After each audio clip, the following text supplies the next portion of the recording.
اللهم صل على سيدنا محمد وعلى آلہ وصحبہ وسلم۔ جنگ خندق کے بعد ایک اور واقعہ گزرا۔ یہ جنگ کے 5 ماہ بعد کی بات ہے کہ خبر ملی کہ قریش کا ایک قافلہ شام کی طرف رواں دواں ہے۔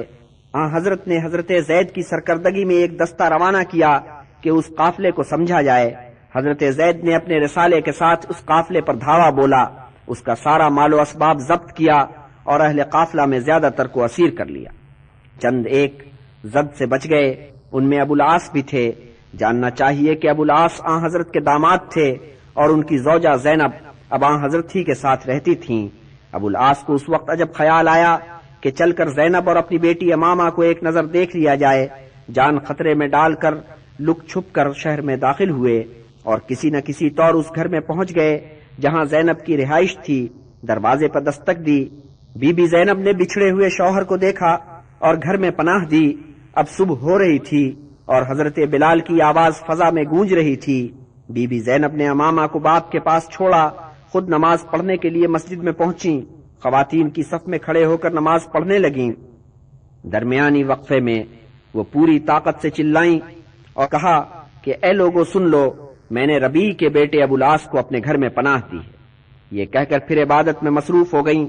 جب حضرت عبادت سے فارغ ہوئے تو کھڑے ہوئے اور نمازیوں کی صفوں کی طرف مخاطب ہو کر گویا ہوئے کہ اے لوگو، کیا جو میں نے سنا ہے وہ تم نے بھی سنا ہے؟ ہاں یا رسول اللہ، جو آپ نے سنا وہ ہم نے بھی سنا۔ تب آپ نے فرمایا کہ اے مسلمانوں، میں اس واقعے سے لا علم تھا، اب میں نے یہ سنا اور مجھے علم ہوا، اور تم جانتے ہو کہ کوئی بھی مسلمان کسی کو پناہ دے سکتا ہے، اور جب وہ کسی کو پناہ دیتا ہے تو پھر سب مسلمانوں پر یہ واجب آتا ہے کہ وہ اس پناہ کو تسلیم کر لیں۔ پھر آپ بیٹی کے پاس گئے اور کہا کہ بیٹی، اس شخص کی ساتھ عزت کے مدارات کر، مگر تو اسے شوہر کے طور پر پاس مت آنے دینا کہ شرعی اعتبار سے اب تو اس کی زوجہ نہیں۔ بی بی زینب نے یہ ارشاد سنا اور گرہ میں باندھا۔ حضرت سے عرض کیا کہ ابو العاص کو پریشانی یہ ہے کہ قریش کے مختلف لوگوں نے اس پر اعتبار کر کے اپنا مال اس کے سپرد کیا تھا کہ ان کی طرف سے اسے شام میں اس مال کو فروخت کرنا تھا اور اس کے تبادلے میں مال لے کر مال والوں کو پہنچانا تھا۔ اب وہ ان لوگوں کو جا کر کیا منہ دکھائے گا؟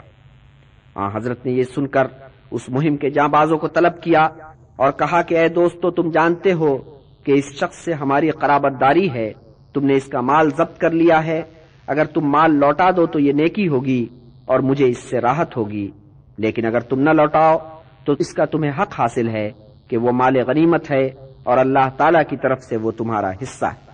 اہل مہم نے کہا کہ ہم یہ مال ابو العاص کو لوٹا دیں گے، اور انہوں نے ضبط کیے ہوئے مال کی ایک ایک چیز لوٹا دی، حتیٰ کہ پرانی دھرانی مشکیں، چمڑے کی بوتلیں اور لکڑی کے ٹکڑے کہ اس مال میں شامل تھے وہ بھی گن کر لوٹائے۔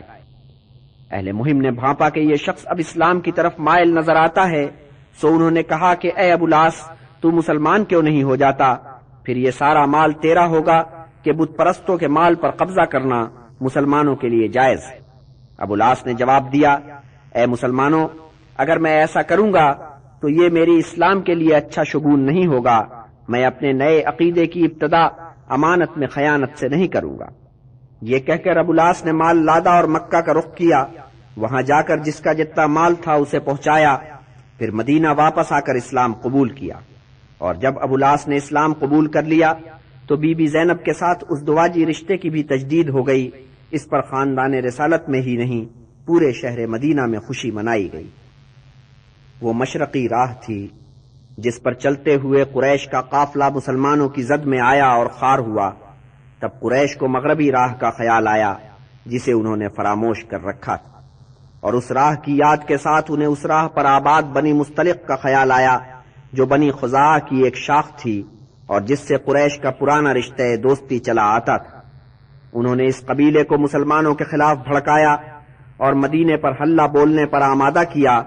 قریش کا خیال تھا کہ بنی مستلق دوسرے خزائی قبیلوں کو بھی اپنے ساتھ ملا لیں گے، لیکن دوسرے خزائی قبیلے حضرت کے بارے میں اچھے خیالات رکھتے تھے، وہ بنی مستلق سے اشتراک پر آمادہ نہیں ہوئے۔ ادھر حضرت کو قریش کے اس منصوبے کی بروقت اطلاع مل گئی۔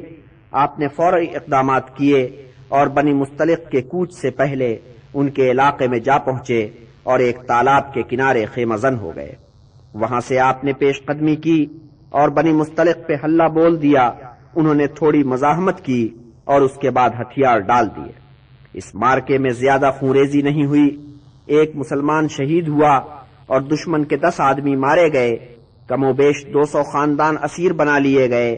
مال غنیمت میں 2000 اونٹ اور 5000 بھیڑ بکریاں ہاتھ آئیں۔ ابھی مسلمانوں کا لشکر وہاں پڑاؤ کیے ہوا تھا کہ ایک عجیب واقعہ رونما ہوا۔ 2 قبائلیوں کے درمیان پانی پر جھگڑا ہو گیا۔ ایک قبائلی بنی غفار سے تعلق رکھتا تھا، دوسرے کا تعلق بنی جوہینہ سے تھا۔ بنی غفار سے تعلق رکھنے والا قبائلی اس وقت حضرت عمر کی ملازمت میں تھا۔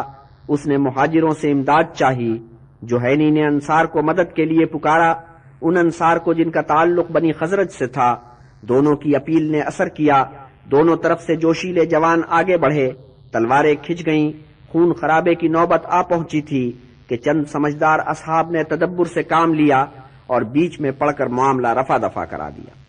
مگر پھر یوں ہوا کہ اس واقعے کی بھنک عبداللہ ابن ابی کے کان میں پڑ گئی۔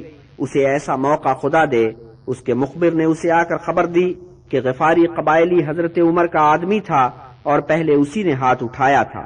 ابن ابی نے کہا، اچھا ان لوگوں کی ہمتیں اب اتنی بڑھ گئی ہیں کہ وہ ہم سے سبقت لے جانے کے ارادے رکھتے ہیں اور ہمیں ہمارے علاقے سے نکالنے کے درپے ہیں۔ یہ قریش کے بچے، ان کی تو وہ مثل ہے کہ ہماری بلی ہمیں سے میاؤں۔ ایک خزرجی لڑکا یہ باتیں سن رہا تھا، وہ دوڑا دوڑا حضرت کی خدمت میں پہنچا اور عبداللہ ابن ابی کی ساری باتیں آپ کے گوش گزار کر دیں۔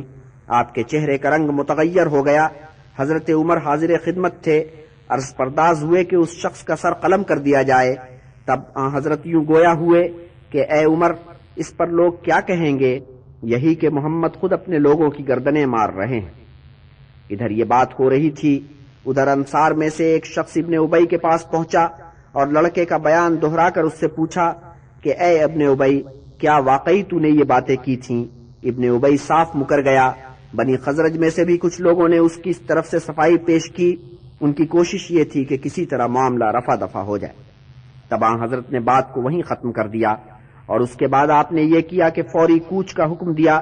یہ دوپہر کا وقت تھا اور ان اوقات میں آپ نے اس سے پہلے کبھی کوچ کا حکم نہیں دیا تھا، مگر اس وقت اس میں مصلحت یہ تھی کہ اس واقعے سے مسلمانوں کا دھیان بٹ جائے۔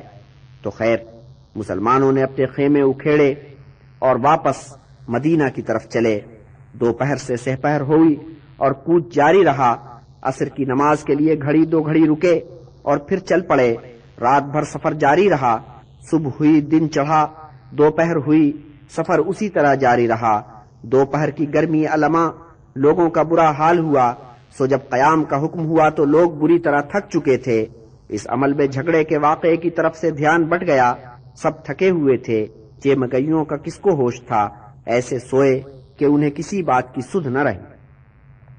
سفر کے دوران حضرت نے سعد ابن عبادہ سے رازدارانہ فرمایا کہ اے سعد، میں سمجھتا ہوں کہ لڑکے نے جو بیان کیا وہ بات صحیح تھی۔ سعد ابن عبادہ نے کہ جسے بنی خزرج کے درمیان وہ مقام حاصل ہوتا جا رہا تھا جو ابن ابی کھو چکا تھا، عرض کیا، یا رسول اللہ، پھر آپ ابن ابی کو نکال باہر کریں۔ آپ مقتدر حیثیت رکھتے ہیں، آپ کے سامنے اس کی کیا حیثیت ہے؟ مگر اس کے ساتھ سعد نے اس شخص سے نرمی کا برتاؤ کرنے کی بھی اپیل کی۔ کوچ ہی کے دوران وہ آیت نازل ہوئی جس میں منافقوں کا ذکر تھا اور واضح اشارہ ابن ابی کی طرف تھا۔ تب آپ اس خزرجی لڑکے کے قریب گئے اور کہا کہ اے نوجوان، تو نے جو بیان کیا اس کی اللہ تعالیٰ نے تصدیق کی، تو نے جو کہا سچ کہا۔ عبداللہ ابن ابی کا بیٹا اس واقعے پر سخت پریشان تھا۔ وہ جانتا تھا کہ جو بیان اس کے باپ سے منسوب کیا گیا ہے وہ غلط نہیں ہے۔ وہ حضرت کی خدمت میں حاضر ہوا اور عرض کیا کہ یا رسول اللہ، میں نے سنا ہے کہ آپ میرے باپ کو قتل کی سزا دینے کا ارادہ رکھتے ہیں۔ اگر ایسا ہے تو آپ مجھے حکم فرمائیے، میں خود اپنے باپ کی گردن اتاروں گا۔ یہ میں اس لیے عرض کر رہا ہوں کہ اگر کسی دوسرے نے یہ فرض ادا کیا تو میرے اندر انتقام کی آگ بھڑکے گی اور میں اس کی گردن اڑا دینے کے در پہ ہو جاؤں گا، اور اگر میں نے اس فعل کا ارتکاب کیا تو ایک کافر کی خاطر ایک مومن کی جان لینے کا گناہ کروں گا اور دوزخ میں جاؤں گا، سو اچھا ہو کہ یہ فریضہ میرے ہی سپرد کیا جائے۔ حضرت نے فرمایا، اے عبداللہ، میں نے سوچا ہے کہ بہتر یہ ہے کہ اس شخص سے نرمی برتی جائے اور جب تک وہ ہمارا دم بھرتا ہے اس وقت تک ہم اس کے ساتھ سلوک کریں۔ اسی سفر میں حضرت عائشہ پر بہتان لگانے کا واقعہ بھی پیش آیا اور اس میں منافقوں کا ہاتھ تھا۔ اس بہتان کی تردید اللہ تعالی نے وحی کے ذریعے کی۔ رسول پاک نے خواب دیکھا۔ کیا دیکھا کہ آپ کعبہ میں داخل ہو رہے ہیں، اس عالم میں کہ سر آپ کا منڈا ہوا ہے اور کلید کعبہ ہاتھ میں ہے۔ اگلے دن آپ نے اصحاب سے اس خواب کا تذکرہ کیا اور حج کی تیاری کا حکم دیا۔ سوکھے دھانوں گویا پانی پڑ گیا۔ کس گرمجوشی کے ساتھ حج کے لیے تیاریاں شروع ہوئیں۔ تیاریوں میں سب سے بڑی تیاری یہ تھی کہ قربانی کے لیے اونٹ خریدے گئے۔ کل 70 اونٹوں کی خریداری ہوئی۔ حضرت نے طے کیا کہ پاک ازواج میں سے کسی بیوی کو بھی ان کے ہمراہ چلنا چاہیے۔ قرۂ فال بی بی ام سلمہ کے نام کا نکلا۔ بنی خزرج سے بھی 2 خواتین اس مبارک سفر میں شامل ہوئیں۔ پاک بندوں کا یہ مبارک قافلہ حج کے لیے روانہ ہوا۔ ہتھیار کے نام لے دے کے ایک ایک تلوار زیب کمر تھی۔ حضرت عمر اور حضرت سعد ابن عبادہ نے عرض کیا کہ اہل قریش کا کوئی اعتبار نہیں، کیا پتا کہ وہ اس مقدس مہینے کے تقدس کو فراموش کریں اور ان پر حملہ کر بیٹھیں، سو کیا مذائقہ ہے کہ حفظ ما تقدم کے طور پر ہم لوگ پوری طرح ہتھیار بند ہو کر چلیں۔ حضرت نے فرمایا کہ خدا کی قسم میں ہتھیار بند ہو کر نہیں جاؤں گا، میرا مقصود حج اور صرف حج ہے۔ جب پہلا پڑاؤ ہوا تو حضرت نے قربانی کے اونٹوں کو اپنے حضور طلب کیا، اور جب قربانی کے اونٹ آپ کے سامنے لائے گئے تو آپ نے ایک اونٹ کو لے کر اس کا رخ مکہ کی طرف کیا اور پھر اس کے دائیں سمت نشان ڈالا اور گلے میں ہار ڈالا۔ آپ نے اصحاب کو ہدایت کی کہ اسی طور آپ اپنے اپنے اونٹ پر قربانی کا نشان لگائیں۔ اس کے بعد آپ نے بنی کعب میں سے ایک شخص کو ہدایت کی کہ مکہ جاؤ اور معلوم کر کے آؤ کہ اہل قریش کا اس باب میں کیا رد عمل ہے۔ اس کے بعد آپ نے احرام باندھا اور لبیک اللہم لبیک کا ورد کیا۔ اے پاک پروردگار، بندہ تیرے حضور حاضر ہے۔ کتنے اصحاب نے اپنے رسول کی پیروی کرتے ہوئے فوراً ہی احرام باندھ لیے۔ بعض نے یہ سوچ کر کہ اگلے پڑاؤ پر اس کام کو ملتوی کر دینا چاہیے کہ اگر ابھی سے احرام باندھ لیا تو پھر راہ میں کوئی شکار نہیں کر سکیں گے۔ جب اہل قریش نے یہ خبر سنی تو وہ وسوسے میں پڑ گئے۔ فوراً اکابر سر جوڑ کر بیٹھے۔ سخت تذبذب کا عالم تھا۔ انہیں آنے دیں تو مشکل، نہ آنے دیں تو مشکل۔ وہ تو کعبہ کے متولی تھے، اگر حج پر آنے والوں پر راستہ بند کرتے ہیں تو وہ اس آئین کی خلاف ورزی ہوگی جس پر خود ان کی سرداری کا دار و مدار تھا۔ اگر مسلمانوں کو مکہ میں داخل ہونے دیتے ہیں اور انہیں اطمینان سے حج کر لینے دیتے ہیں تو یہ رسول پاک کی اخلاقی فتح ہوگی۔ بہت سوچنے سمجھنے کے بعد انہوں نے فیصلہ کیا کہ مسلمانوں کو مکہ میں داخل نہیں ہونے دینا ہے۔ ادھر قافلہ اسلام مکہ کی طرف بڑھتا چلا آ رہا تھا۔ حضرت اپنی محبوب اونٹنی قصوہ پر سوار تھے۔ جب وہ درے سے نکلی تو وہ چلتے چلتے رک گئی اور پھر بیٹھ گئی۔ اسے اٹھانے کی لاکھ کوشش کی گئی مگر وہ نہ اٹھی۔ اصحاب نے کہا کہ قصوہ کو آخر کیا ہو گیا ہے کہ اچھی بھلی چلتے چلتے وہ اڑ گئی، مگر حضرت نے فرمایا کہ اڑ جانا قصوہ کے مزاج میں نہیں ہے، وہ اللہ کے حکم سے رکی ہے۔ تب آپ نے قصوہ کے کان میں کچھ کہا، وہ جلدی سے کھڑی ہو گئی اور چل پڑی۔ اونٹنی نے آپ کو حدیبیہ کے کنارے تک پہنچایا۔ وہاں پہنچ کر آپ اتر پڑے اور پڑاؤ کرنے کا حکم دیا، لیکن یہاں پانی کہیں نہیں تھا، بس ایک نشیب میں تھوڑا پانی نظر آ رہا تھا۔ حضرت نے ناجیہ کو کہ قربانی کے اونٹوں کا نگران تھا طلب کیا اور فرمایا کہ جس نشیب میں پانی ہے وہاں سے جتنا پانی ڈول میں لا سکو لے آؤ۔ ناجیہ نے پانی لا کر پیش کیا۔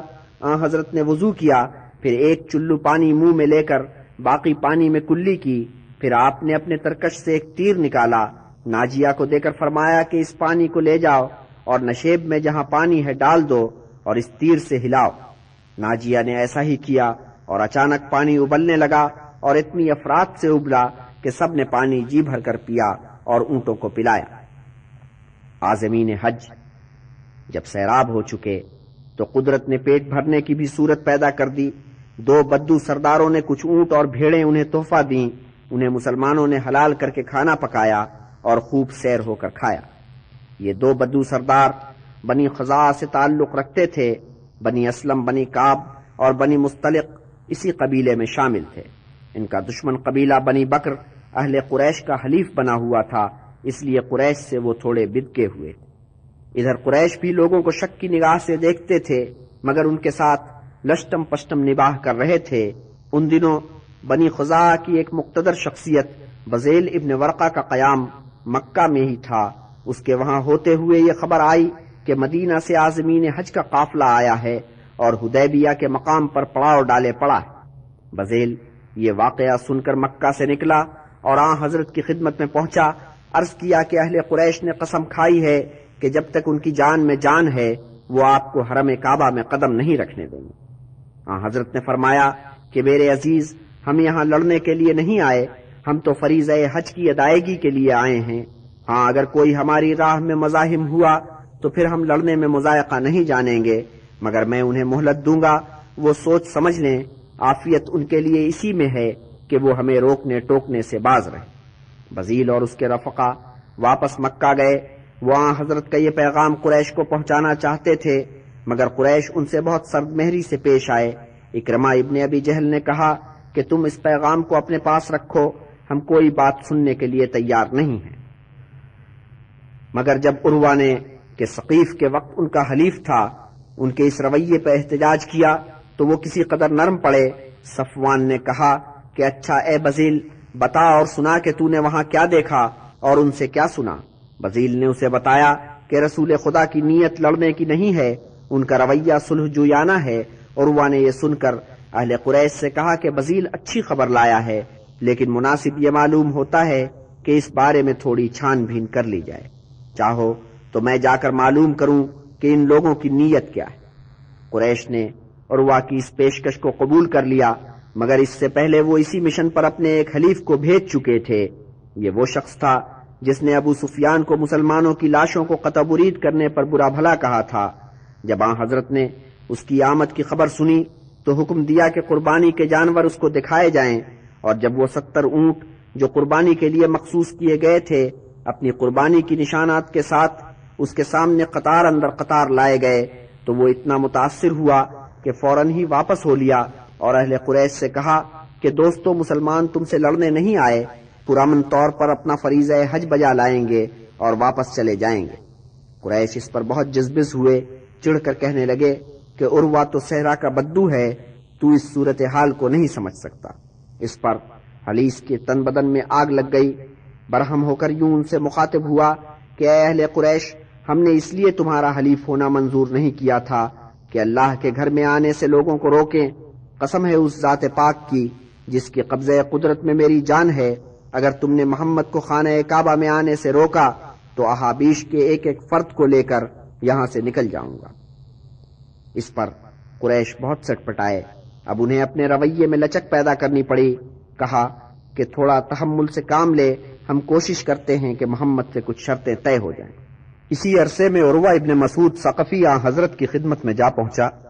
عروہ نے آن حضرت سے گفتگو کرتے ہوئے کسی قدر بے تکلفی کا مظاہرہ کیا، بار بار آپ کی ریش مبارک تک ہاتھ لے جاتا۔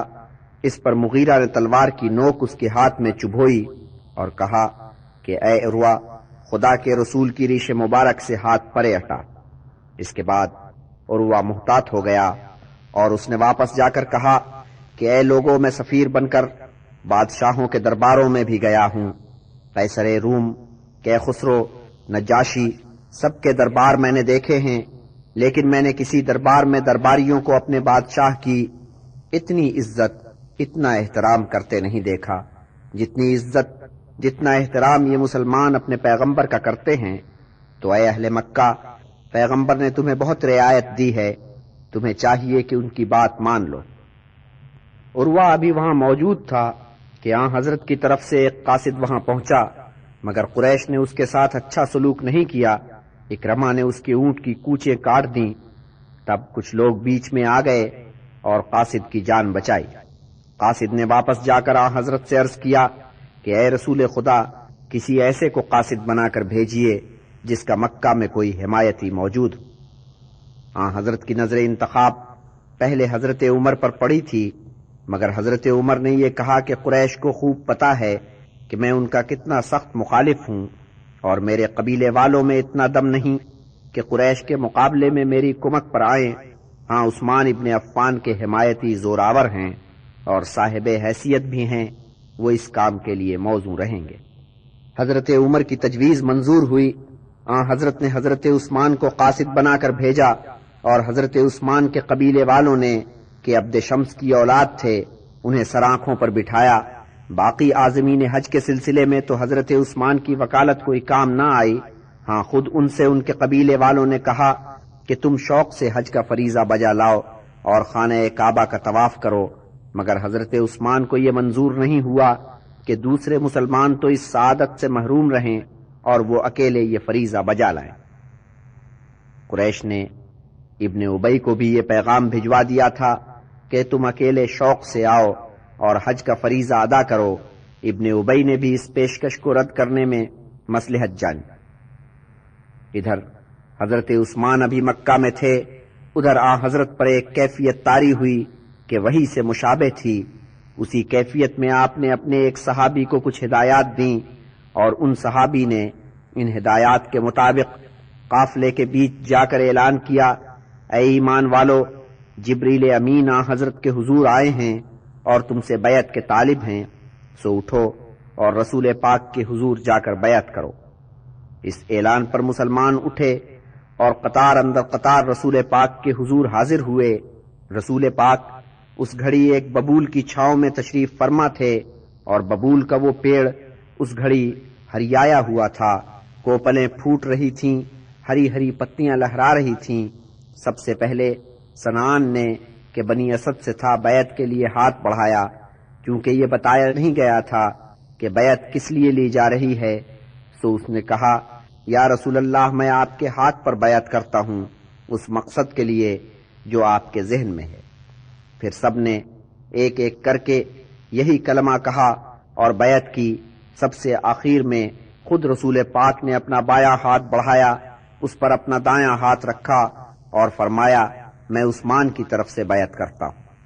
صرف ایک شخص نے بیعت سے گریز کیا، اس لیے کہ وہ منافقوں میں سے تھا۔ بیعت کا عمل پورا ہوا اور اس بیعت نے بیعت رضوان کا نام پایا، اور جب یہ رسم ادا ہو چکی تو لوگوں نے دیکھا کہ قریش کی طرف سے ایک نمائندہ آن پہنچا ہے۔ یہ سہیل تھا جو صلح کی نیت سے یہاں آیا تھا۔ اس نے حضرت سے مذاکرات کیے۔ مذاکرات جب ہو چکے تو حضرت نے حضرت علی کو بلایا اور فرمایا کہ صلح نامہ لکھو اور شرط قلم بند کرو۔ بسم اللہ الرحمن الرحیم۔ سہیل نے اس پر اعتراض کیا، کہا کہ ہمیں کیا معلوم کہ وہ رحمان و رحیم ہے یا نہیں، سو یوں لکھا جانے لگا، بے اسم کا اللہم۔ اس پر کتنے ہی اصحاب بگڑ گئے، کہنے لگے بسم اللہ الرحمن الرحیم ہی لکھا جائے گا، مگر حضرت نے تحمل سے کام لیا اور فرمایا، اچھا یہ جو کہتے ہیں وہی لکھ لو۔ پھر فرمایا، لکھو یہ شرطیں ہیں جو محمد رسول اللہ اور سہیل ابن عمرو کے درمیان طے ہوئیں۔ سہیل نے پھر ایک اعتراض جڑ دیا، کہا کہ اگر ہم نے آپ کو خدا کا رسول مان لیا ہوتا تو پھر جھگڑا کس بات کا تھا؟ کیوں ہم آپ کو خانہ کعبہ میں آنے سے روکتے اور کیوں ہم آپ سے جنگ کرتے؟ سو محمد رسول اللہ نہیں بلکہ محمد ابن عبداللہ لکھا جائے۔ مگر حضرت علی رسول اللہ کے الفاظ لکھ چکے تھے۔ حضرت نے فرمایا کہ اے علی، رسول اللہ کے الفاظ قلمزد کر دو۔ حضرت علی نے مؤدبانہ گزارش کی کہ اے اللہ کے رسول، میں وہ جگر کہاں سے لاؤں کہ یہ لفظ قلمزد کروں؟ تب حضرت نے فرمایا کہ میں خود اپنے ہاتھوں سے ان لفظوں کو قلمزد کر دوں گا، اور قلمزد فرما دیا۔ فرمایا، لکھو محمد ابن عبداللہ، اور حضرت علی نے حکم کی تعمیل کرتے ہوئے تحریر کیا محمد ابن عبداللہ۔ اور صلح نامے میں لکھا گیا، فریقین میں طے ہوا کہ وہ 10 سال تک ایک دوسرے کے خلاف ہتھیار نہیں اٹھائیں گے۔ شرط یہ ہے کہ اگر کوئی شخص اپنے سرپرست کی اجازت کے بغیر محمد کے پاس آئے گا تو محمد کے لیے لازم ہوگا کہ اس شخص کو واپس قریش کے پاس بھیج دیا جائے، لیکن اگر کوئی شخص محمد کی طرف سے ٹوٹ کر قریش کی طرف آ جائے تو قریش اسے واپس نہیں لوٹائیں گے۔ کوئی چھل فریب، کوئی دغل فصل نہیں کیا جائے گا۔ جو شخص محمد سے رشتہ جوڑنا چاہتا ہے یا معاہدہ کرنا چاہتا ہے وہ شوق سے ایسا کرے۔ جو شخص قریش سے رشتہ جوڑنا چاہتا ہے یا معاہدہ کرنا چاہتا ہے وہ شوق سے ایسا کرے۔ تب یوں ہوا کہ بنی خزاعہ کے جو اکابرین یہاں عازمین حج سے ملنے آئے تھے کھڑے ہو گئے اور اعلان کیا کہ ہم محمد صلی اللہ علیہ وسلم سے اپنا رشتہ جوڑتے ہیں۔ ادھر بنی بکر کے جو 2-2.5 اکابر سہیل کے ساتھ آئے تھے انہوں نے اعلان کیا کہ ہم قریش سے اپنا رشتہ جوڑتے ہیں، اور صلح نامے کے اختتامی الفاظ یہ تھے کہ اے محمد، اس برس تو مکہ میں ہم موجود رہیں گے اور آپ یہاں قدم نہیں رکھیں گے، سو آپ واپس جائیں، لیکن اگلے برس یوں ہوگا کہ ہم مکہ سے نکل جائیں گے اور آپ اپنے اصحاب کے ساتھ مکہ میں داخل ہوں گے اور 3 دن تک قیام کریں گے، مگر اس طرح کہ آپ ہتھیار لے کر نہیں آئیں گے۔ ہاں، مسافروں والا ہتھیار ساتھ لا سکتے ہیں، یعنی تلوار جو نیام میں رہے۔ اصحاب کے ارمانوں پر اوس پڑ گئی۔ کن ارمانوں کے ساتھ وہ مدینہ سے چلے تھے کہ مکہ کے مبارک شہر میں ورود کریں گے، خانہ کعبہ میں داخل ہونے کی سعادت حاصل کریں گے، حج کا فریضہ بجا لائیں گے۔ کن مراحل سے گزرے، ہرج مرج کھینچ کر جب منزل مقصود کے قریب آ گئے تو یہ نوید ملی کہ بے نیل مرام واپس جانا ہے۔ ایک یاس کا عالم تھا، خاموشی طاری تھی، مگر ابھی ان صحابیوں کو کچھ اور بھی دیکھنا تھا۔ ایک جوان خستہ حال نمودار ہوا، زنجیر اس کے پاؤں میں بندھی تھی۔ یہ ابو جندل تھا، سہیل کا چھوٹا بیٹا۔ اس کے باپ نے اسے زنجیروں سے باندھ کر رکھا تھا کہ مبادا وہ مدینے کی راہ لے۔ اس کا بڑا بھائی عبداللہ عازمین حج کے گروہ میں شامل تھا۔ اس نے بھائی کو آتے دیکھا تو اس کے استقبال کے لیے بڑھا، اس کا ہاتھ تھامنا چاہتا تھا کہ باپ بیچ میں آن کودا۔ ابو جندل کے تھپڑ رسید کیا اور آن حضرت سے مخاطب ہوا کہ اے محمد، اس جوان کے یہاں پہنچنے سے پہلے ہمارا معاہدہ طے ہو چکا تھا۔ اے سہیل، تو نے صحیح کہا۔ رسول اکرم نے فرمایا، اگر یہ بات صحیح ہے تو اس جوان کو میرے حوالے کیا جائے۔ باپ کا یہ کلام سنا تو ابو جندل چلایا کہ اے مسلمانوں، کیا تم مجھے مشرکوں کے حوالے کرو گے کہ وہ میرے مذہب کی مجھے سزا دیں اور مجھ پر ظلم توڑیں؟ حضرت نے سہیل سے الگ لے جا کر بات کی، فرمایا کہ اچھا ہو کہ تم اپنے بیٹے کو آزاد کر دو، مگر سہیل نے صاف انکار کر دیا۔ سہیل کے ساتھ جو 2 دوسرے اکابر آئے تھے انہوں نے دیکھا کہ یہ صورتحال معاہدے کے لیے کوئی اچھا شگون نہیں ہے۔ انہوں نے بگڑتی صورتحال کو سنبھالا اور کہا، اے محمد، ہم اس نوجوان کو تمہاری طرف سے اپنی تولیت میں لیتے ہیں۔ تب حضرت نے ابو جندل سے خطاب کیا، فرمایا، اے ابو جندل، صبر سے کام لے، اللہ تبارک و تعالی تیرے لیے اور ان سب کے لیے جو تیرے حال میں ہیں کوئی سبیل پیدا کرے گا۔ ہم نے ایک معاہدہ کیا ہے اور ان لوگوں سے پیمان کیا ہے کہ ہم اس معاہدے پر قائم رہیں گے، انہوں نے بھی ہم سے یہی پیمان کیا ہے، سو ہم اپنے پیمان سے منحرف نہیں ہوں گے۔ حضرت عمر نے بہت ضبط کیا، آخر پیمانے صبر چھلک گیا۔ رسول پاک کے حضور حاضر ہوئے اور سوال کیا، یا حضرت، کیا آپ اللہ کے رسول نہیں ہیں؟ ہوں۔ کیا ہم راستی پر نہیں ہیں اور کیا ہمارے دشمن گمراہ نہیں ہیں؟ وہ ہیں۔ رسول اکرم نے فرمایا، تو پھر ہم ان کے سامنے کیوں جھک رہے ہیں اور کیوں ہم اپنے دین کا پاس نہیں کر رہے؟ اے عمر، میں اللہ کا رسول ہوں، میں اس کی نافرمانی کی تاب نہیں رکھتا، بے شک اللہ کی طرف سے مجھے فتح نصیب ہوگی۔ نبی اکرم صلی اللہ علیہ وسلم نے فرمایا، مگر یا رسول اللہ، کیا آپ نے یہ نہیں فرمایا تھا کہ ہم خانہ کعبہ میں جائیں گے اور اس کا طواف کریں گے؟ مگر اے عمر، کیا میں نے اس سال کی تخصیص کی تھی؟ نہیں یا رسول اللہ، بے شک تم خانہ کعبہ میں جاؤ گے اور طواف کرو گے، نبی کریم صلی اللہ علیہ وسلم نے فرمایا۔ پھر حضرت عمر حضرت ابو بکر کے پاس گئے اور ان سے بھی اسی نوعیت کے سوال کیے، اور حضرت ابو بکر نے بھی انہیں کم و بیش وہی جواب دیے جو حضرت نے دیے تھے۔ رفتہ رفتہ حضرت عمر کا غصہ کم ہوا، سو جب حضرت نے انہیں بلا کر صلح نامے پر دستخط کرنے کے لیے فرمایا تو انہوں نے خاموشی سے اس پر دستخط کر دیے۔ پھر حضرت نے عبداللہ ابن سہیل سے کہا، انہوں نے بھی دستخط کر دیے۔ جن دوسری شخصیتوں نے اس صلح نامے پر دستخط کیے ان میں حضرت علی، حضرت ابو بکر، حضرت عبد الرحمن ابن عوف اور محمود بن مسلمہ شامل تھے۔ تب رسول پاک دستخط کنندوں کے حلقے سے نکل کر وہاں پہنچے جہاں باقی مسلمان ابھی تک گمسم بیٹھے تھے۔ آپ نے فرمایا، اے مسلمانوں، اٹھو، اپنے جانوروں کی قربانی دو اور اپنے سر منڈواؤ۔ مگر وہاں تو خاموشی اور افسردگی کا ڈیرا تھا، سب بت بنے، سب بے حس و حرکت۔ تب حضرت اپنے خیمے میں تشریف لے گئے۔ بی ام سلمہ سے کہا، اے ام سلمہ، مسلمانوں کو کیا ہو گیا ہے؟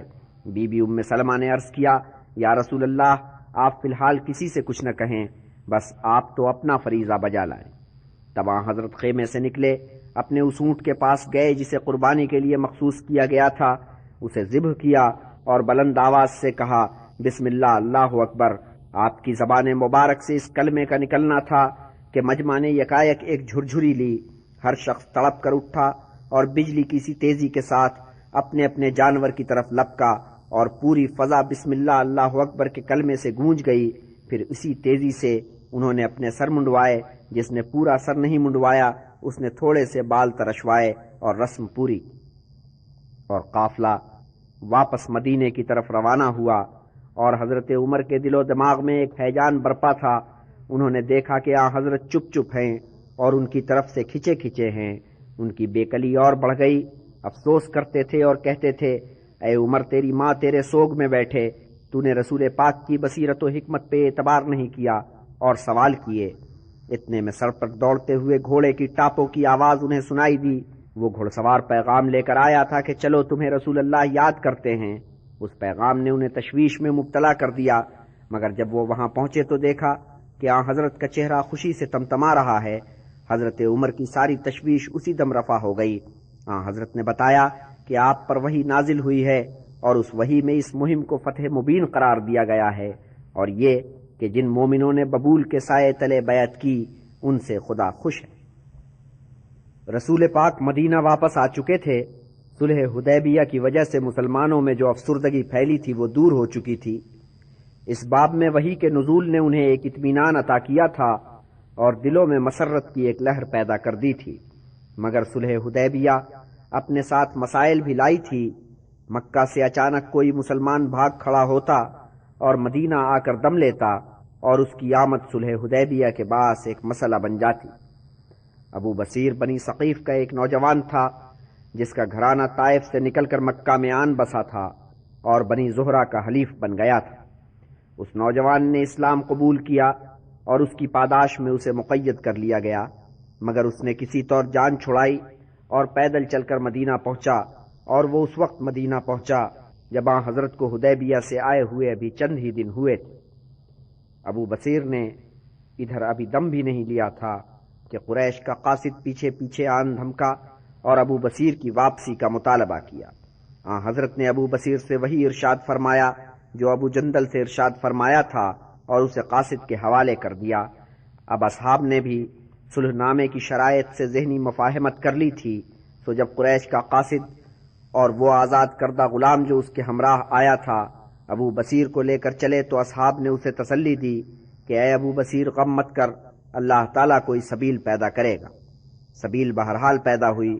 ابو بصیر نے رستے میں کسی طریقے سے قاصد سے تلوار حاصل کر لی اور اسے قتل کر ڈالا۔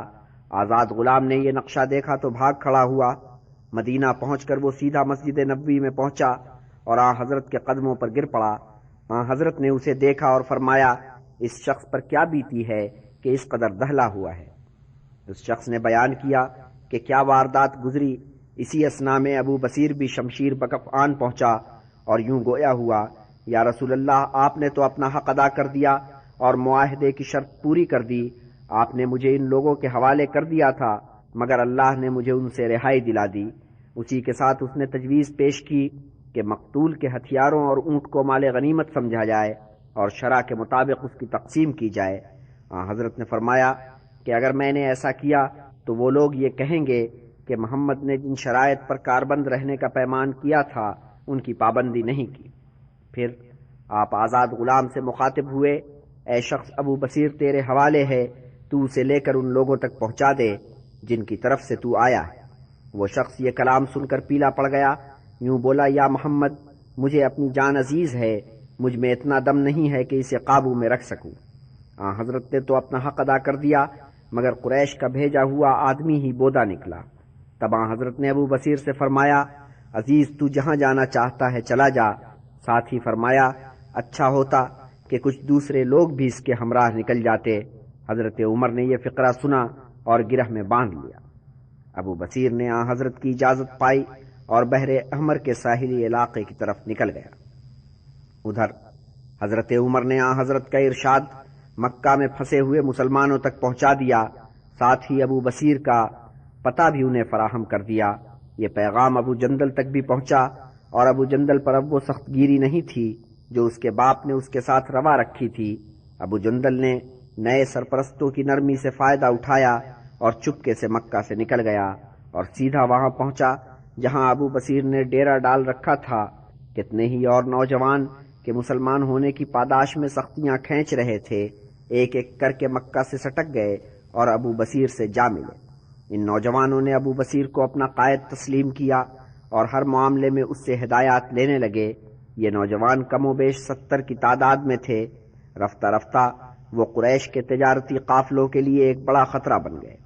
اصل میں ابو بصیر نے ساحلی راہ پر ایسے مقام پر ڈیرے ڈالے تھے جہاں سے قریش کے تجارتی قافلے شام کی سمت جاتے ہوئے گزرتے تھے۔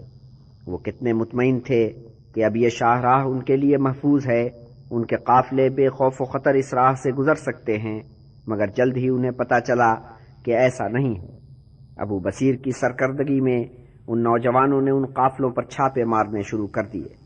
تب قریش نے چاروں ناچار حضرت کو ایک مراسلہ لکھا اور درخواست کی کہ ان بٹماروں کو اس راہ سے ہٹائیے، ان کے مدینہ میں جانے اور آپ کی جمعیت میں شامل ہونے پر ہمیں کوئی اعتراض نہیں۔ حضرت نے ابو بصیر کو مطلع کیا کہ تم اب اپنے رفقا سمیت مدینے میں آ سکتے ہو، اندھا کیا چاہے دو آنکھیں۔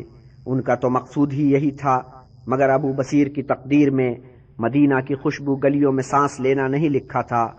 حضرت کا رقہ ایسے وقت میں پہنچا جب وہ آخری دموں پر تھے، بستر بیماری پر پڑے پڑے انہوں نے رقہ پڑھا، آنکھوں سے لگایا اور ہمیشہ کے لیے آنکھیں موند لیں۔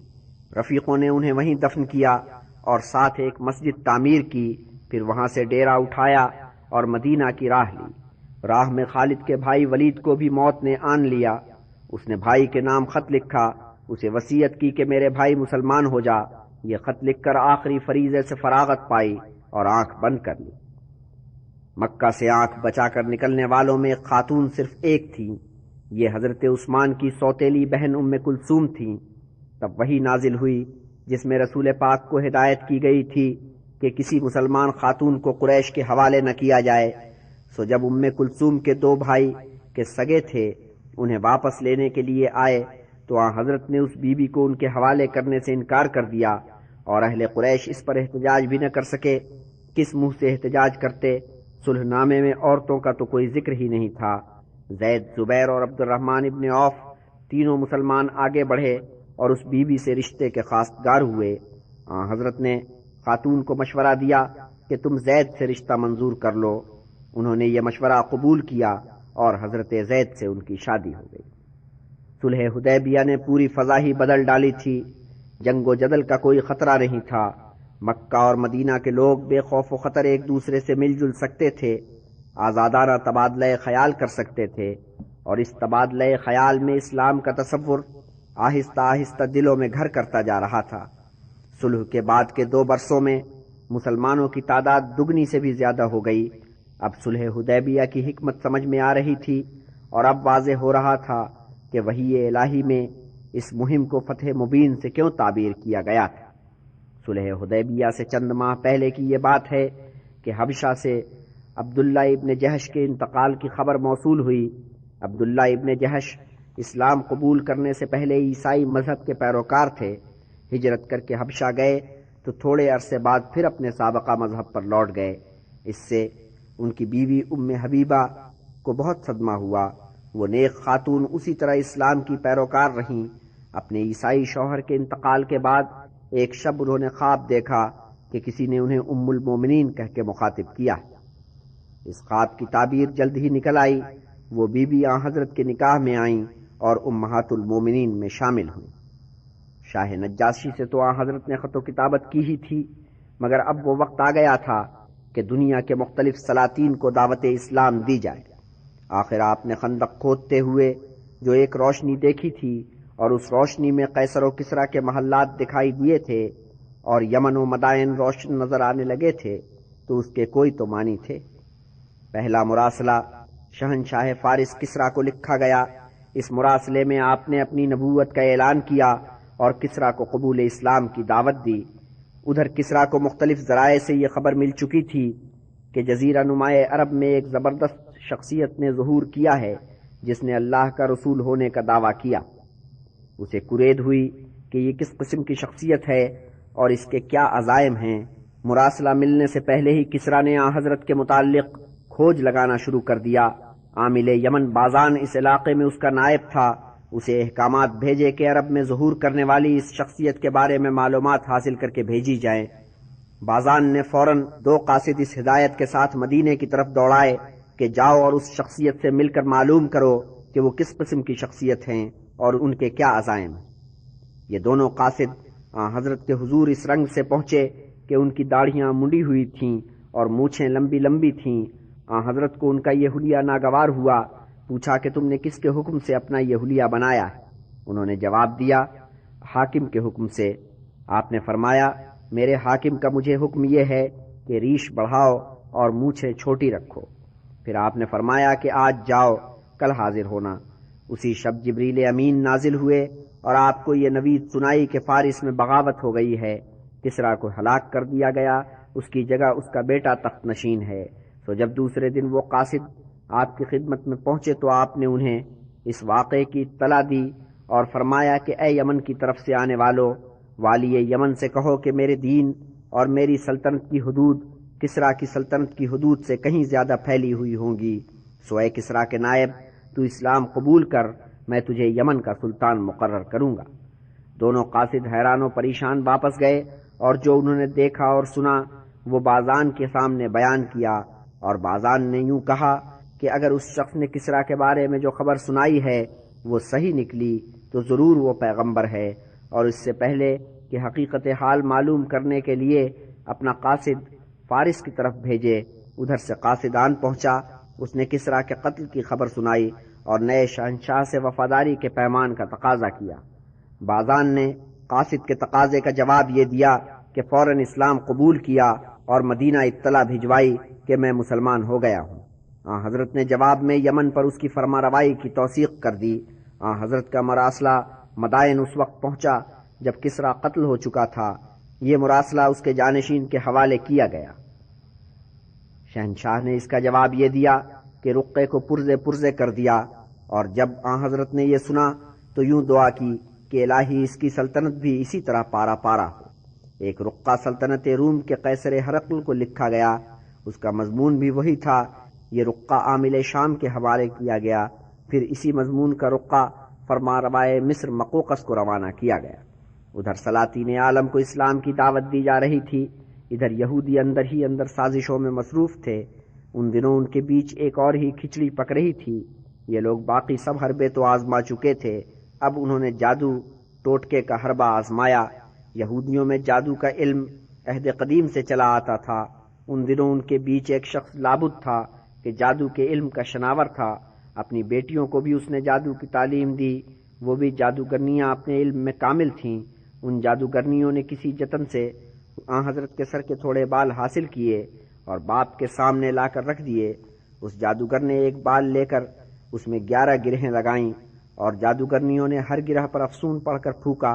پھر اس جادوگر نے کہا، یہ بال کھجور کی ایک ٹہنی پر لپیٹ اور اسے ایک گہرے کنویں میں ڈال دے۔ حضور صلی اللہ علیہ وسلم کو بہت جلد یہ احساس ہو گیا کہ ان کے ساتھ کوئی واردات گزری ہے۔ آپ کی حالت بگڑنے لگی تھی، کمزور بہت ہو گئے تھے، بھوک ختم ہو گئی تھی۔ آپ نے خدا سے شفا کے لیے دعا کی، اور اسی شب آپ نے خواب میں دیکھا کہ 2 شخص آئے ہیں، ایک آپ کے سرہانے آ کر بیٹھا ہے، دوسرا پائنتی کی طرف بیٹھا ہے۔ پہلا دوسرے کو بتا رہا ہے کہ رسول اللہ کے ساتھ واردات کیا گزری ہے۔ جب آپ جاگے تو جبریل امین نازل ہوئے، انہوں نے خواب کی توثیق کی۔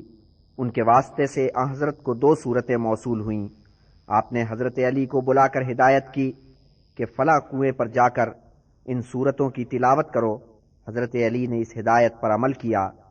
صورتوں کے اثر سے بال کی گرہیں کھلتی گئیں اور آن حضرت صلی اللہ علیہ وسلم کو شفا ہوتی گئی۔ شفا یاب ہونے کے بعد حضور نے حکم دیا کہ اس کنویں کو پاٹ دیا جائے، سو وہ کنواں پاٹ دیا گیا اور قریب ہی ایک دوسرا کنواں کھودا گیا۔ پھر آپ نے لابد کو طلب کیا اور اس سے اس باب میں جواب طلبی کی۔ لابد نے اعتراف کیا کہ اس نے جادو کیا تھا، عذر یہ پیش کیا کہ وہ رشوت کے لالچ میں آ گیا تھا۔ حضور صلی اللہ علیہ وسلم نے اس کا اعتراف سنا اور درگزر کیا۔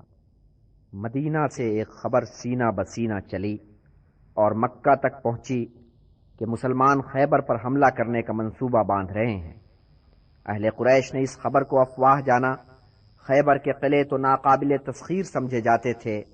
اہل قریش نے خبر سنی اور ہنسی میں اڑا دی کہ بیچارے مٹھی بھر مسلمان خیبر والوں سے کیا کھا کر لڑیں گے۔ پھر ان کے ہاں ایک خواہش پیدا ہوئی کہ کاش مسلمان کسی طرح اپنے اسلامی جوش میں آ کر خیبر پر حملہ کر دیں، پھر ہمیں کچھ نہیں کرنا پڑے گا، مسلمانوں کا خود ہی قلع قمع ہو جائے گا۔ مگر یہ افواہ نہیں تھی، صحیح خبر تھی۔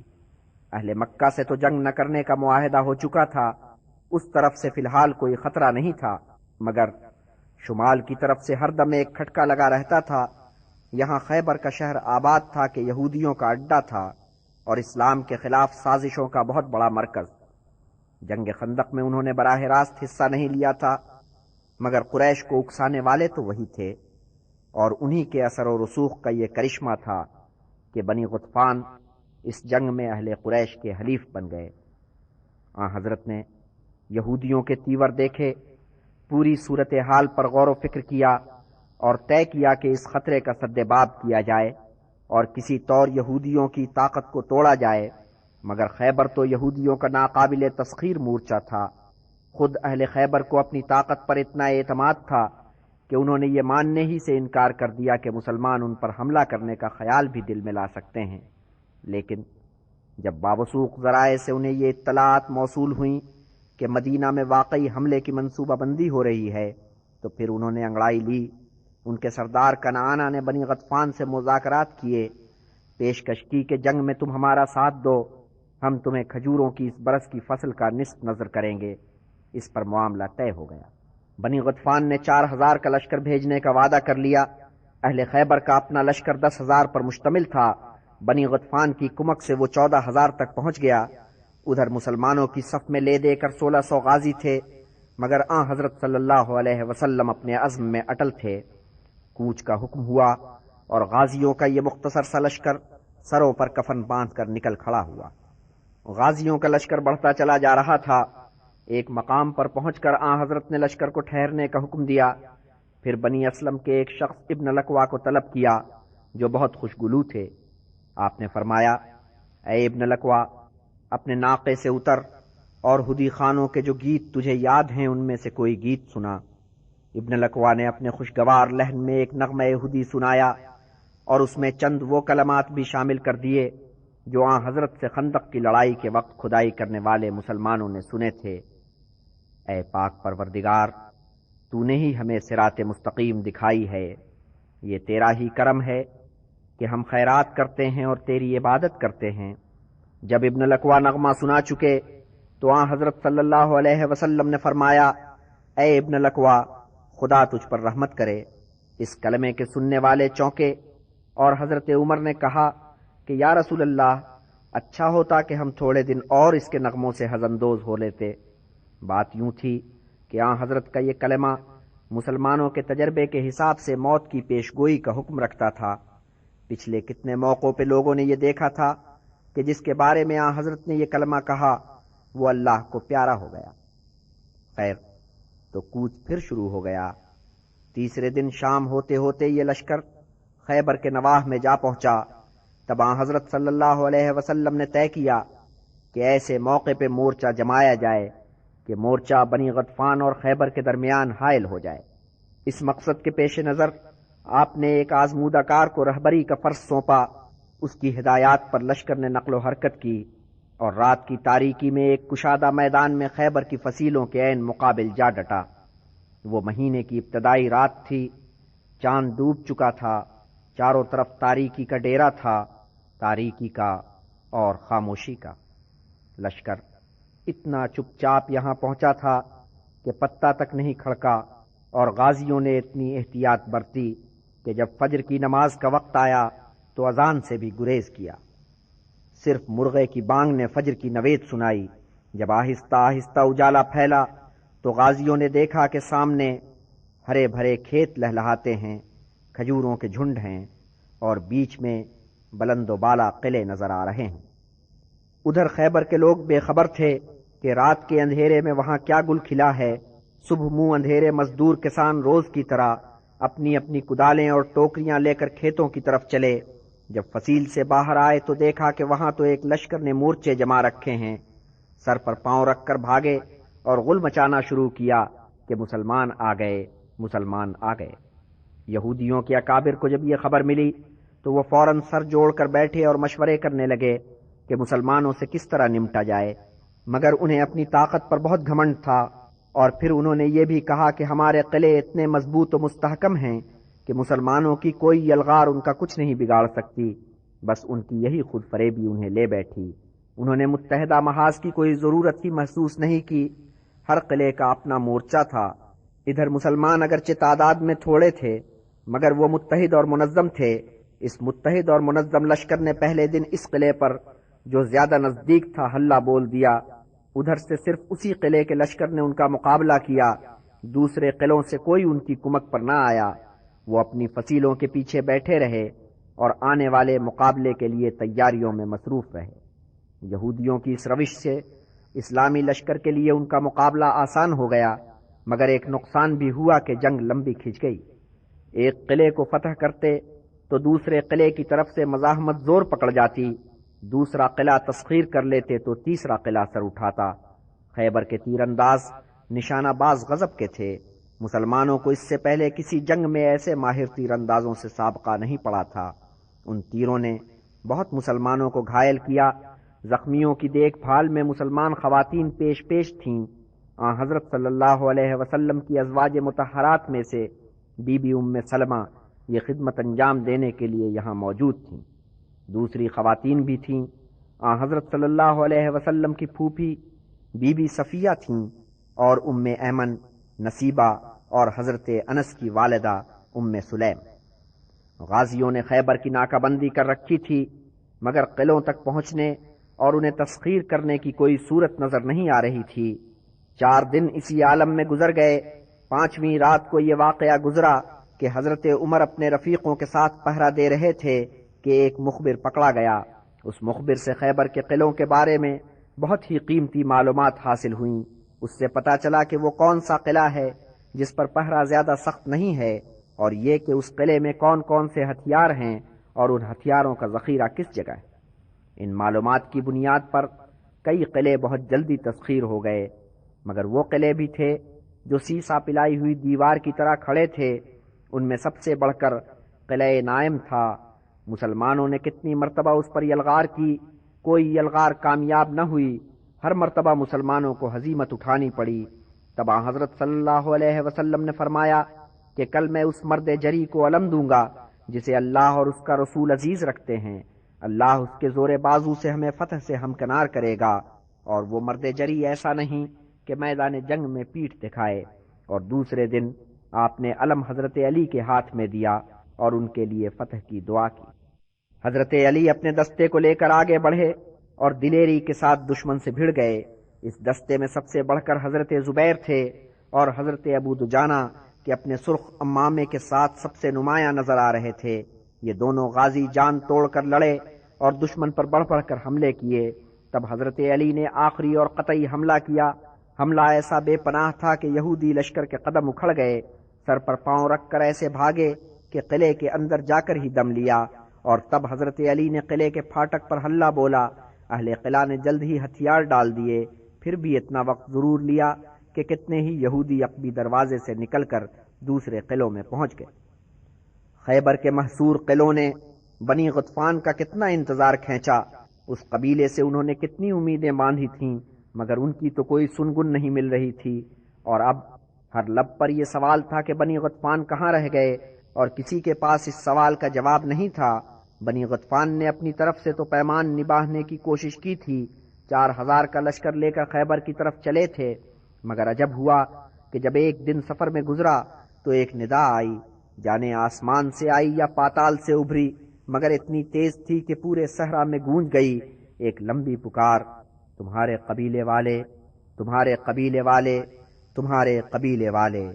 اس پکار نے پورے لشکر کو دہلا دیا۔ ایک وسوسہ جاگا کہ شاید ان گھرانوں پر کوئی آفت ٹوٹ پڑی ہے، بس الٹے پیروں واپس ہو لیے، مگر وہاں جا کر دیکھا تو سب صحیح سلامت تھے، مگر ایک مرتبہ جب وہ واپس ہو گئے تو پھر ان کی ہمت جواب دے گئی، معاہدے کو طاق میں رکھا اور اطمینان سے گھروں میں بیٹھ گئے۔ ادھر اہل خیبر اپنے حلیفوں کی راہ دیکھتے دیکھتے تھک گئے اور آخر کے تئیں ان کی طرف سے مایوس ہو گئے۔ قلعہ نائم ہتھیار ڈال چکا تھا، اب قلعہ زبیر مزاحمت کا نشانہ بنا ہوا تھا۔ یہ قلعہ ایک اونچی چٹان پہ واقع تھا اور اس کے پھاٹکوں تک چڑھائی سخت کٹھن تھی۔ قلعہ نائم سے بچ نکلنے والے یہودی سورما اس قلعے میں جا پہنچے تھے اور مقابلے کے لیے کمریں کس رہے تھے۔ حضرت صلی اللہ علیہ وسلم نے 3 دن تک قلعے کا محاصرہ کیے رکھا۔ اس کی تسخیر کی کوئی صورت نظر نہیں آ رہی تھی، مگر تیسرے دن یوں ہوا کہ کسی دوسرے قلعے سے نکل کر ایک یہودی چھپتا چھپاتا حضرت صلی اللہ علیہ وسلم کی خدمت میں پہنچا اور پیشکش کی کہ اگر مجھے جان و مال کی امان دی جائے تو اس قلعے کی مزاحمت کا بھید بتاؤں۔ حضور صلی اللہ علیہ وسلم نے اسے جان و مال کی امان دی۔ تب اس یہودی نے یوں بیان کیا کہ اس قلعے کی تہ میں ایک چٹان ہے، چٹان کی تہ میں ایک چشمہ ہے کہ سدا ابلتا رہتا ہے، قلعے والوں نے اس تک پہنچنے کے لیے سیڑھیاں بنا رکھی ہیں، تو یوں قلعے میں پانی پہنچتا رہتا ہے۔ اگر اس چشمے کو مسدود کر دیا جائے تو قلعہ پانی کی رسد سے محروم ہو جائے گا، اس صورت میں قلعے والے ہتھیار ڈالیں گے۔ حضرت صلی اللہ علیہ وسلم نے اس سے چشمے کا آتا پتہ معلوم کر لیا، وہاں کھدائی کر کے چشمے کی راہ مسدود کر دی گئی۔ قلعے میں جب پانی کی فراہمی بند ہو گئی تو مرتا کیا نہ کرتا، قلعے والوں نے ہتھیار ڈال دیے۔ خیبر کے قلعے یوں تسخیر ہوتے چلے جا رہے تھے۔ قلعہ قاموس سب سے بڑھ کر سخت جان نکلا، سب قلعے گھٹنے ٹیک چکے تھے۔ یہ قلعہ بدستور چٹان کی طرح کھڑا تھا۔ یہ قلعہ بنی کنانا کا تھا اور یہ قبیلہ بنی نزیر کے قبیلوں میں سب سے زیادہ دولت مند اور سب سے زیادہ طاقتور تھا۔ اس قبیلے کے کچھ لوگ یہاں کے پرانے باسی تھے اور کچھ لوگ یثرب سے اجڑ کر یہاں آباد ہوئے تھے۔ کنانا خود یثرب سے اجڑ کر آنے والوں میں تھا اور یہی وہ لوگ تھے جنہوں نے بنی غطفان پر زیادہ بھروسہ کر رکھا تھا، اور جب ادھر سے ان کی آس ٹوٹی تو وہ حوصلہ ہار بیٹھے۔ قلعہ نائم سے بھاگ کر آنے والوں نے ان کا رہا سہا حوصلہ بھی ختم کر دیا۔ پھر یہ لوگ 14 دن کھینچ لے گئے۔ 14 دنوں کے بعد انہوں نے گھٹنے ٹیک دیے۔ کنانا نے صلح کا پیغام بھیجا۔ صلح اس پر ہوئی کہ کسی کی گردن نہیں ماری جائے گی، کسی کو اسیر نہیں بنایا جائے گا، مگر سب کو خیبر سے نکلنا پڑے گا اور ان کے اثاثے مسلمانوں کے ہاتھ آئیں گے۔ اسی کے ساتھ یہ شرط بھی طے ہوئی کہ اگر کسی یہودی نے اپنے اثاثوں کو چھپانے کی کوشش کی تو پھر جان کی سلامتی کی رعایت سے وہ محروم ہو جائے گا۔ ان شرائط کے ساتھ صلح نامہ لکھا گیا اور حضرت ابو بکر، حضرت عمر، حضرت علی اور حضرت زبیر رضوان اللہ تعالی علیہ مجمعین مسلمانوں کی طرف سے گواہ بنے، دوسری طرف سے 10 اکابرین گواہ ٹھہرے۔ مگر صلح کے بعد جلد ہی یہ انکشاف ہوا کہ یہودیوں میں سے کتنوں نے اپنے اثاثے ظاہر نہیں کیے۔ سب سے بڑا مجرم خود کنانا نکلا، جس نے اپنے مال و دولت کو چھپا کر لے جانے کی کوشش ہونے پڑے، اس کے خاندان کو اسیر بنا لیا گیا۔ قلعہ قاموس کے سورماؤں نے جب ہتھیار ڈال دیے تو پھر جو 2 قلعے باقی رہ گئے تھے انہوں نے بھی صلح کا پیغام بھیجا، اور جن شرائط کو قلعہ قاموس والوں نے قبول کیا تھا انہی شرائط کو انہوں نے بھی مان لیا۔